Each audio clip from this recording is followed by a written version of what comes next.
일반 사람들이 교회에 대해서 오해하는 두 가지 면이 있습니다. 당연히 신앙인들도 오해하는 부분들입니다. 하나는 교회는 돈, 사람 수, 건물이 중요하다 생각을 합니다. 그래서 좋은 교회는 많은 사람들이 모이고 예산이 풍성하고 건물이 번듯한 데가 좋은 교회고, 그런 교회에 가서 신앙생활을 해야 내 신앙도 좋아진다, 내 신앙도 깊어진다, 그렇게 생각을 합니다. 교회의 규모와 자신의 영성의 깊이와 넓이가 동일하다라고 생각한다라는 점입니다.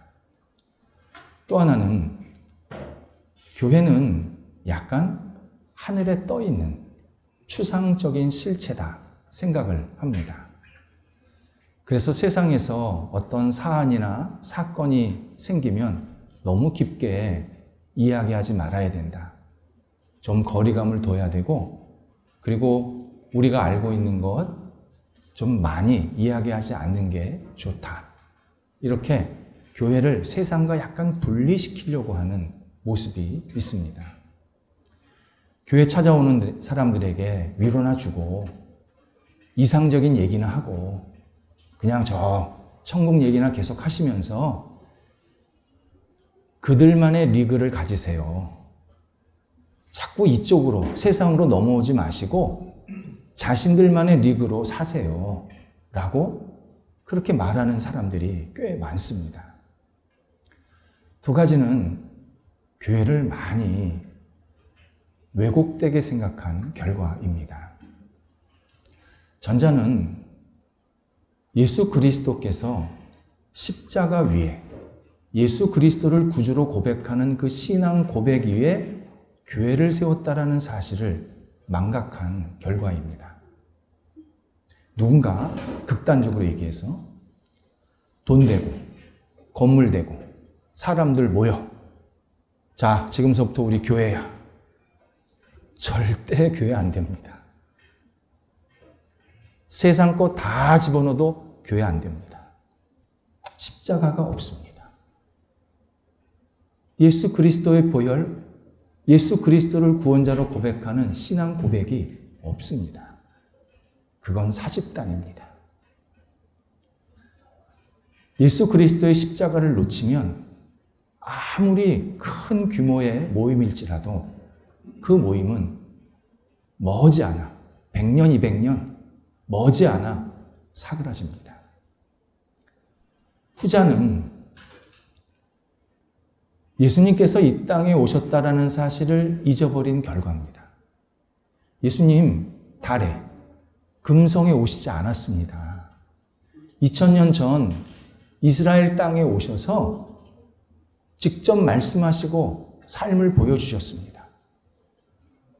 교회는 예수 그리스도의 삶을 그대로 받아들여서 세상 속에 우리 가정, 직장, 만남, 내가 속해 있는 여러 공동체에 실천하는 모임입니다.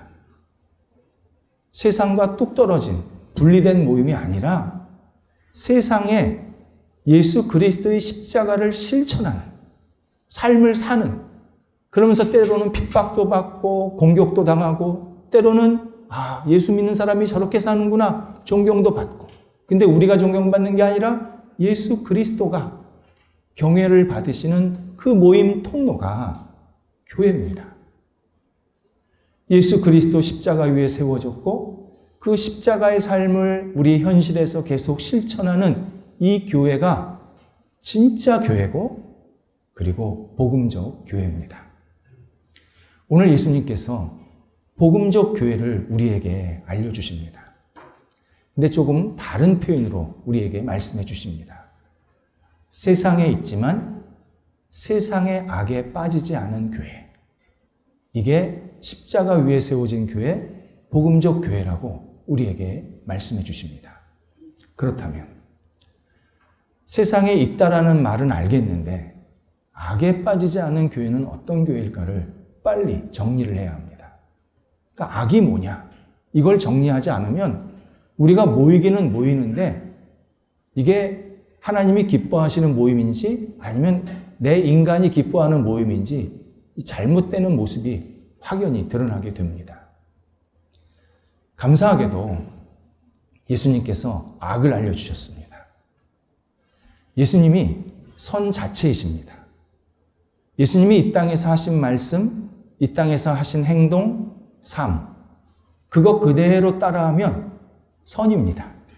선에 속한 교회고 선을 추구하는 모임이 되는 겁니다. 반대로 예수님 반대, 예수님을 거부하고 또는 예수님의 가르침대로 약간 가지 않고 삐딱하게 간다든지 또는 반대편으로 넘어간다든지 예수님의 가르침과 관계없이 모이면 그 교회는 악한 교회입니다. 악에 빠진 모임입니다. 그렇다면 구체적으로 악에 빠진 모임이 어떤 교회인가? 첫 번째, 물질 만능주의에 빠진 교회가 악에 빠진 교회입니다. 예수님께서 물질과 돈과 하나님을 겸하여 섬길 수 없다. 동시에 섬길 수 없다. 아주 명쾌하게 우리에게 말씀해 주셨습니다. 물질 만능주의. 모든 것의 근원에는 돈이 있다. 모든 문제의 핵심은 돈이다. 어떤 갈등의 끝은 돈에 있다. 돈으로 다 해결된다. 돈 없으면 해결 안 된다. 돈이 가장 우선이고 최고다. 이러한 사조가 물질 만능주의입니다. 생각보다 일반 사람들은 기본이고 우리 신앙인들도 물질 만능주의에 푹 빠져 있습니다. 지금 현재 물질 만능주의가 옷을 다양하게 입고 우리한테 접근하고 있고 빠뜨리고 있고 허우적거리고 만들게 있는데 그 대표적인 게 요즘 기술 과학화입니다. 기술과 과학은 당연히 하나님을 잘 믿게 하는 도구입니다. 하나님의 이 아름다운 솜씨, 위대하심, 전능하심을 기술과 과학이 계속 발견하고 증명하고 우리가 알지 못하는 세계가 있었다. 우리가 그동안 알고 있었던 세계는 이 정도 수준이었는데 과학이 발달하고 기술이 발달하다 보니까 더 높은 수준의 삶이 있었다. 이렇게 계속 증명하는 시대가 되고 있습니다. 그래서 신앙인들 가운데 과학자, 기술자들이 계속 늘어나야 합니다. 그래서 하나님 위대하심, 하나님의 창조하심, 하나님께서 놀랍게 역사하심을 계속 드러내고 증명하고 이런 게 우리가 알지 못하는 놀라운 신비로운 능력이 있습니다. 라고 사람들에게 계속 전하고 가르칠 필요가 있습니다. 예수님도요, 과학적인 비유를 꽤 많이 드셨습니다. 예를 들어서 예수님께서 남풍이 불면 그날은 날이 덥다. 예수님이 그런 말씀하셨습니다. 과학적으로 그때는 전혀 알 수 없었던 시대인데 예수님께서 세상을 만드시는 것을 남풍이 불면 그날은 따뜻하게 덥게 만들었다는 겁니다. 그래서 시대를 잘 구분해야 된다. 분별해야 된다. 우리에게 말씀해 주셨습니다. 과학적 지식을 가지고 말씀하신 겁니다. 그런데 과학과 기술이 하나님을 무시할 때가 참 많습니다. 과학과 기술이 하나님은 없다. 하나님은 있어도 인간과 아무 상관없다. 과학이 인간을 유토피아로 이끈다. 기술이 인간을 행복하게 만든다. 과학과 기술이 인간을 무병장수하게 만들고 모든 것을 만족하게 만들 수 있다. 그러니 하나님은 잊어버려라. 하나님은 있어도 우리한테 별로 도움 안 된다. 과학과 기술만 붙잡으면 우리 누구나 잘 살 수 있다. 이렇게 홍수를 만들어내고 있습니다. 지금 생각보다 많은 부분 이런 일들이 일어나고 있습니다. 어떤 과학자가 사람을 치유하는 약을 하나 만들어내면요, 사람들이 그 과학자 쳐다봅니다. 과학자를 우상숭배합니다. 이렇게 물질 만능주의는 우리가 알지 못하는 시간에 계속 홍수를 만들어내서 우리를 빠져있게 만들고 있습니다. 홍수라는 게 원래 예고가 없습니다. 눈 뜨고 일어났더니 물이 확 밀려 들어온 겁니다. 내가 고립이 됐다든지 빠져있는 겁니다. 홍수가 그렇습니다. 실제로 물질 만능주의 홍수에 빠지면요, 이런 말을 자주 합니다. 신앙인들도 이런 말을 자주 합니다. 먹고 사는 게 우선이죠. 먹고 사는 게 해결이 안 되는데 무슨 믿음이고 신앙입니까? 저는 먹고 사는 것을 붙잡고 먼저 그걸 해결해야 그때 내가 신앙생활을 하든지 더 열심히 하든지 덜 하든지 결정할 겁니다. 저한테 지금 먹고 사는 것보다 중요한 것은 없습니다. 이렇게 큰 소리 치는 사람이 꽤 많습니다. 일부 사람들은요, 나는 평생 이만큼의 돈이 필요합니다. 나는 이 목표치를 이루기 위해서 열심히 노력하고 있습니다. 그때까지 저 건들지 마세요. 저보고 교회 다니라는 말 하지 마시고 신앙생활 열심히 하라는 말 하지 마시고 믿음생활 이렇게 하라고 가르치지 마세요. 전 지금 이만큼의 양의 돈이 필요합니다. 이 돈을 채우기 위해서 저는 밤낮 열심히 노력할 겁니다. 이렇게 또 외치는 사람도 많습니다. 왜 돈 버는지, 왜 그 돈이 필요한지 아무런 목적이 없습니다. 그냥 막연하게 이만큼 필요하다. 계산해서 그걸 위해서 그렇게 열심히 새벽부터 밤까지 노력을 합니다. 이런 모습이 물질 만능주의에 빠진 대표적인 모습입니다. 핵심이 뭔지 아십니까? 돈에 대한 욕심입니다. 내가 100만 원 필요한다고 생각해서 100만 원을 벌었는데 100만 원을 벌면 1000만 원을 벌고 싶은 겁니다. 1000만 원을 얻었으면 만족할 줄 알았는데 1억을 벌고 싶은 겁니다. 정신 못 차립니다. 물질 만능주의에 빠지면요, 정신 못 차립니다. 이유가 없습니다. 무조건 그거에 돌아갑니다. 예수님은 우리가 나를 먹고 살게 하는 물질을 보지 말고 너를 먹고 살게 하는 하나님을 붙잡으라고 분명히 말씀하십니다. 돈이 필요 없다는 게 아닙니다. 돈을 붙잡지 말고 돈에 매달리지 말고 그 위에 너한테 그런 것들을 주시는 하나님을 믿고 의지해라. 하나님을 붙잡으라. 그러면 우리 영혼에 우리 삶의 자유와 감사를 계속 누리게 만드시겠다 약속하십니다. 물질이 있으면요, 내가 물질을 얻었구나. 어떻게 선용할까? 어떻게 하나님의 뜻에 맞게 살까? 계속 하나님 중심으로 이 물질을 사용하기 시작합니다. 내가 물질이 없습니까? 그러면 하나님, 제가 이런 게 필요합니다.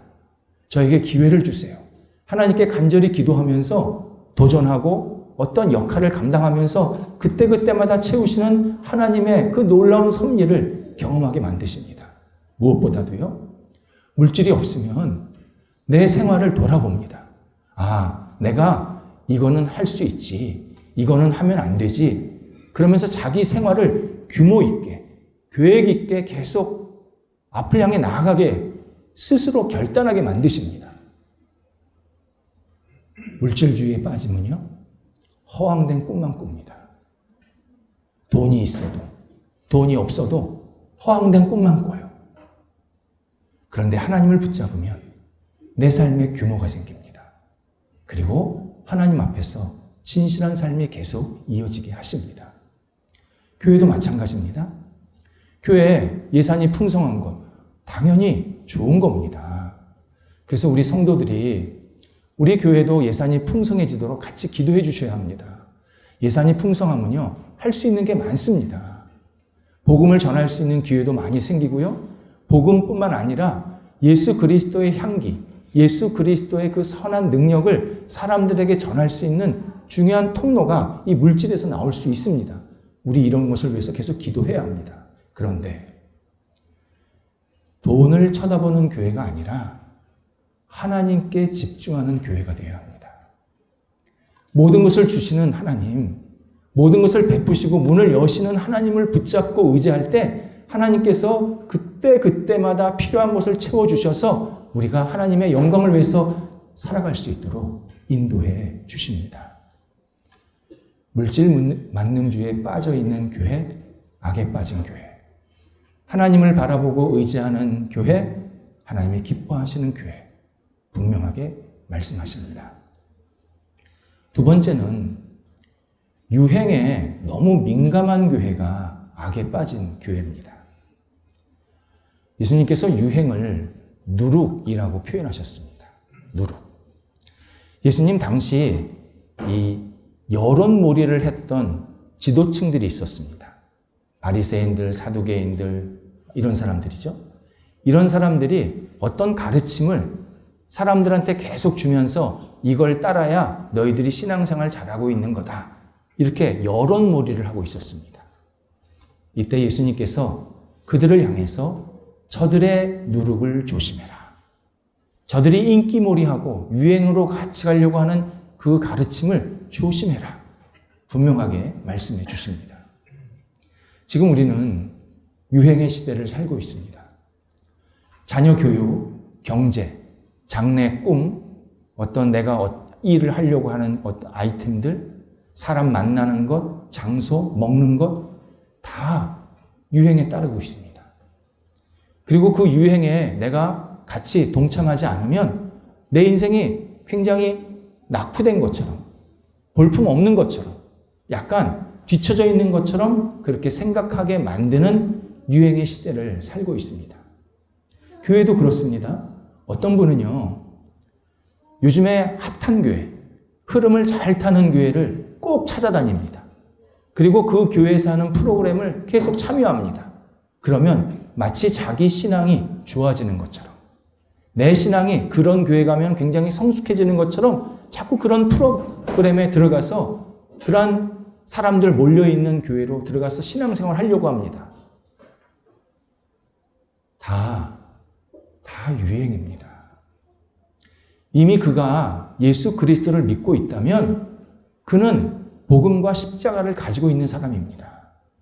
그렇다면 그때부터 할 일은 뭐냐면 복음과 십자가대로 사는 게 숙제입니다.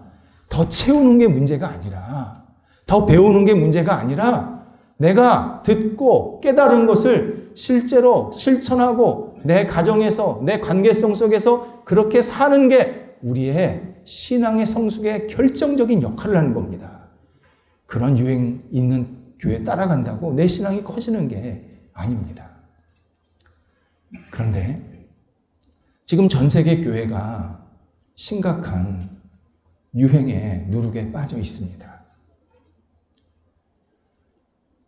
우리나라뿐만 아니라 지금 전 세계 교회들이 유행에 빠져 있습니다.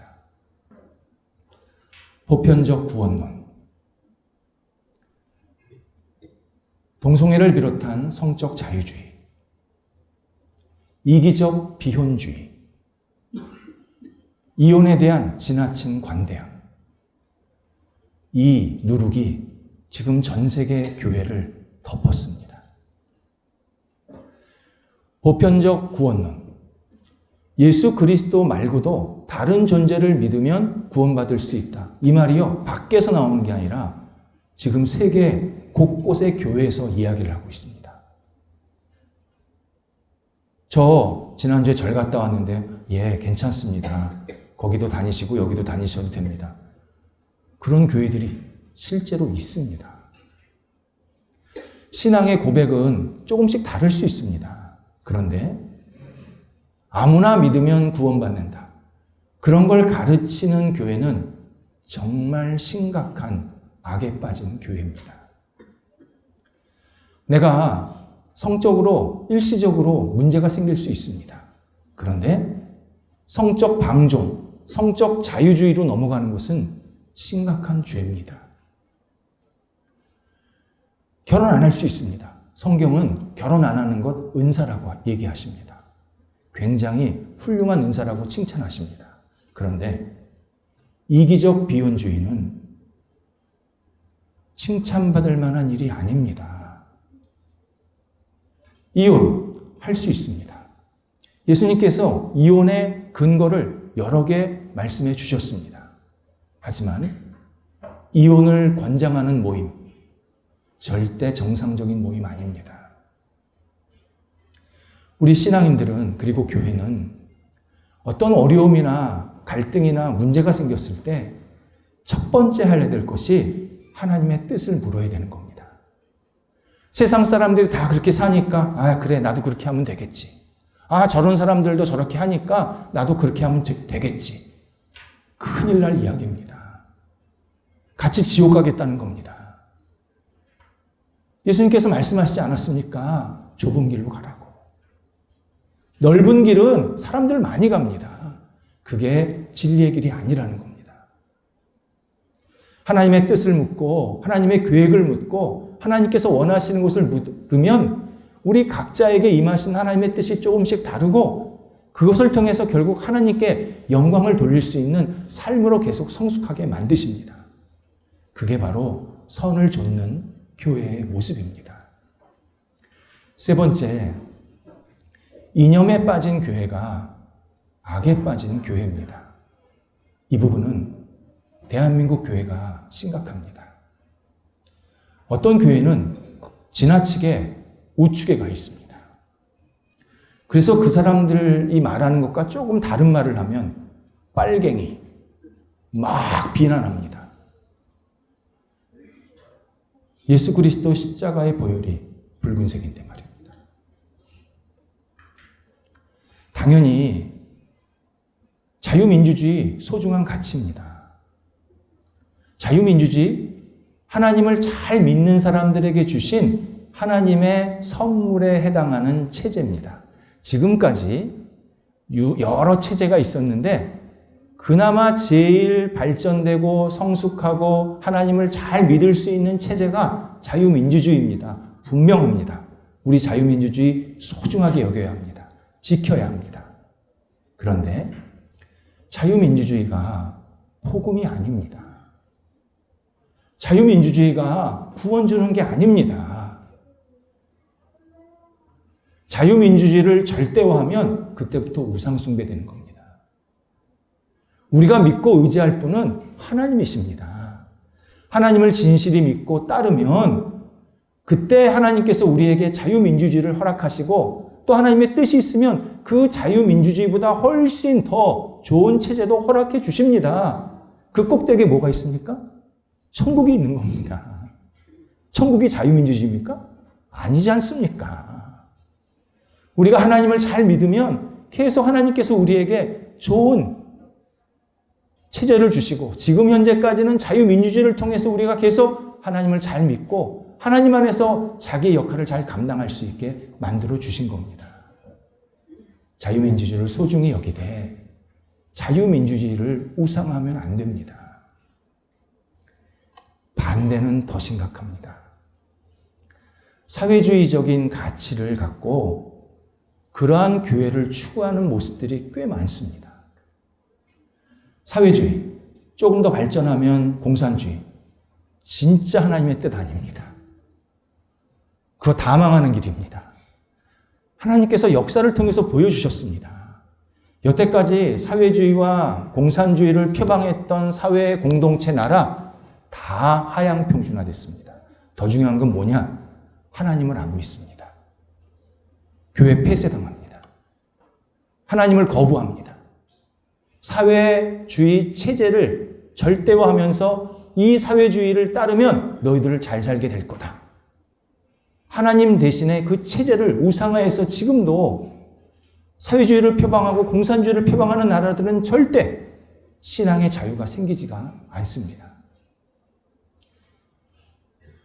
이 진실 아십니까? 예수님의 제자 중에 이념적으로 경도된 사람들이 있었습니다. 대표적으로 진로 땅 시몬, 극좌입니다. 그는 폭력이든 뭐든 수단과 방법을 가리지 않고 로마 제국 무너뜨려야 된다. 사회혁명단체의 일원이었습니다. 반대로 마태, 국우였습니다. 마태복음의 저자. 그는 로마 제국의 이익을 대리하는 사람이었습니다. 이스라엘 백성들이 어떻게 고통을 받던 어떤 힘든 시간 갔던 전혀 신경 안 씁니다. 세금을 있는 대로 걷어서 로마에 갖다 바쳤습니다. 마태에게 하나님은 로마 제국이었습니다. 예수님 믿기 전에. 마태는 로마 제국이 나를 지켜줄 거다, 보호해줄 거다, 그런 생각으로 적극적으로 세금 걷어서 로마 제국 체제를 유지했습니다. 이들이 예수님의 제자가 되었을 때 당연히 개인적인 계획과 꿈이 있었습니다. 그런데 성경에 보면 이들이 한 번도 자기의 의견을 피력한 적이 없습니다. 진로 땅 시몬 진짜 폭력을 일삼는 사람이었는데 한 번도 폭력을 행했다라는 말이 나온 적이 없습니다. 참 놀랍습니다. 오히려 베드로가 칼을 한번 휘두른 겁니다. 이유는 예수 그리스도의 십자가 앞에서 다 녹았기 때문입니다. 처음에는 예수님을 오해하고 쫓아다녔죠. 근데 예수님께서 십자가에 죽으시고 부활하신 사건을 이들에게 경험케 하시면서 이들이 십자가 앞에서 구원자를 깨닫게 된 겁니다. 그때부터 이들은 예수 그리스도를 구원자로 고백하면서 세상 끝날까지 그리스도가 구원자다, 우리가 하나님의 은혜 가운데서 구원받아야 된다, 담대하게 외치게 됩니다. 그래서 이분들이 다 순교합니다. 예수님 제자 될 때는 순교할 마음이 전혀 없었는데 예수 그리스도의 십자가 앞에서 녹다 보니까 예수 그리스도를 구원자로 고백하며 구원자로 전하는 순교자로 이 땅을 아름답게 살게 만드신 겁니다. 복음이 이념보다 훨씬 위대하고 비교할 수 없는 절대적인 진리입니다. 이념이 복음을 넘어서는 순간 그 모임은 정치 집단이 됩니다. 분별하셔야 합니다.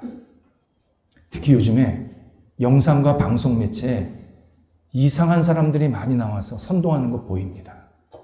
우리 성도들 분별하셔야 합니다. 절대 따라가면 안 됩니다. 우리가 따를 분은 예수 그리스도, 복음밖에 없습니다. 네 번째, 무관심한 교회가 악에 빠진 교회입니다. 무관심하다. 우리끼리만 잘 모이면 돼. 우리만 즐거우면 돼. 섹트, 분파, 완전히 막혀있는 그런 모임, 그게 무관심한 교회입니다. 교회 내, 특히 교회 밖에는 힘들고 어려운 사람 참 많습니다. 죄 때문에 고통받는 사람, 삶의 의미를 몰라서 헤매는 사람들, 가진 거는 있는데 어떻게 살아야 될지 답답하면서 괴로워하는 사람들, 다양한 이유 때문에 힘들고 고통받는 사람들이 우리 주변에, 교회 밖에 참 많이 있습니다. 근데 이들에 대해서 교회가 무관심한다? 교회가 악에 빠져 있는 상태입니다. 어두운 영이요, 환경과 관련해서 우리를 유혹할 때 두 가지 방법을 씁니다. 하나는 환경을 더 나쁘게 만듭니다. 그래서 많은 피해자를 양산해냅니다. 하나님을 잊어버리게 만듭니다. 하나님을 원망하게 만듭니다. 하나님을 미워하게 만듭니다. 하나님은 없다라고 말하게 만듭니다. 환경 속에서 그런 사람들을 계속 양산해냅니다. 또 하나는 그 환경 밖에 있는 사람들, 그 환경의 어려움이 아닌 그냥 일반적인 상황에 있는 사람들을 향해서는 신경 꺼라고 말합니다. 네 일 아니잖아. 너랑 상관없잖아. 네가 왜 관여해? 신경 꺼. 그렇게 계속 유혹합니다. 그러면서 사회를 점점 어둡게 만듭니다. 2000년 전 예루살렘에 교회가 처음 세워졌습니다. 그때 로마 제국 치하였습니다. 로마 제국, 우리가 아는 것보다 심각한 문제 있는 제국이었습니다. 로마 제국 병자를 갖다 버렸습니다. 죽였습니다. 노동력이 안 된다고. 그거 히틀러가 배운 겁니다. 그대로 한 겁니다. 히틀러가. 장애인, 병자 다 죽여버린 겁니다. 교회, 병자를 받아들입니다. 찾아갑니다. 같이 손을 잡고 기도하고 같이 복음을 나누고 같이 하나님을 영화롭게 하는 예배 자리에 참여해서 몸은 아프지만 영적으로 하나님을 영화롭게 하는데 아름답게 쓰임받도록 그들을 인도해 주었습니다. 로마 제국 차별을 법제화했습니다.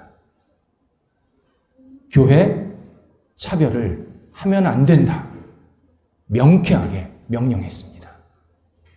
남성, 여성, 아이, 어른, 종이나 상전이나 노예나 자유자나 모두 예수 그리스도의 이름으로 하나 되게 했습니다.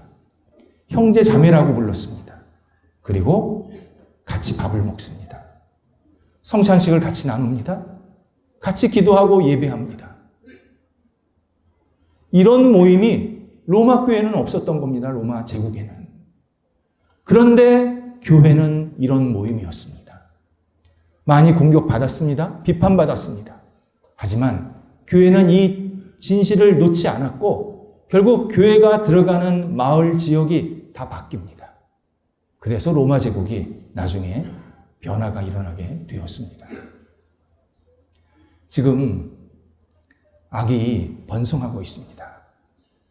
그리고 악이 우리가 아는 것보다 훨씬 확산하고 있습니다. 하나님께서 굿뉴스 교회를 세워주셨습니다. 악에 빠지지 말라고. 세상의 흐름에 동참하지 말라고. 예수 그리스도 십자가 복음 위에 굳건히 세워져서 하나님을 의지하며 하나님을 찬양하며 하나님을 사랑하는 백성들이 이곳에 함께 모여서 하나님을 찬양하고 영광 돌리는 하나님이 기뻐하시는 교회로 너희들이 모이라고 명령하셨습니다. 우리 이 명령 기쁘게 받아들여 하나님께 영광 돌리는 하나님이 기뻐하시는 세상에 속해 있지만 악에 빠지지 않은 복된 교회로 날마다 성숙 성장해야 합니다. 기도하겠습니다. 하나님, 저희들이 주님의 은혜로 함께 모이게 하신 것 감사합니다. 하나님을 바라봅니다. 예수 그리스도의 십자가, 부활, 승천, 재림을 붙잡습니다. 성령님의 인도하심을 의지합니다. 하나님, 저희 교회가 하나님께 마음껏 영광과 찬양을 들려드리는 하나님의 기뻐하시는 교회 되게 하여 주시옵시고 흔들림이 없게 하시고 하나님 앞에 아름답게 쓰임받는 하나님께 드려지는 거룩한 산 제물로서의 교회가 될 수 있도록 인도하여 주시옵소서. 모일 때마다 예수 그리스도의 이름이 높아지게 하여 주시옵소서. 흩어질 때마다 예수 그리스도의 능력으로 흩어지게 하여 주셔서 저희가 있는 삶의 자리에 거룩한 변화가 일어나게 하여 주시옵소서. 예수님의 이름으로 기도드립니다. 아멘.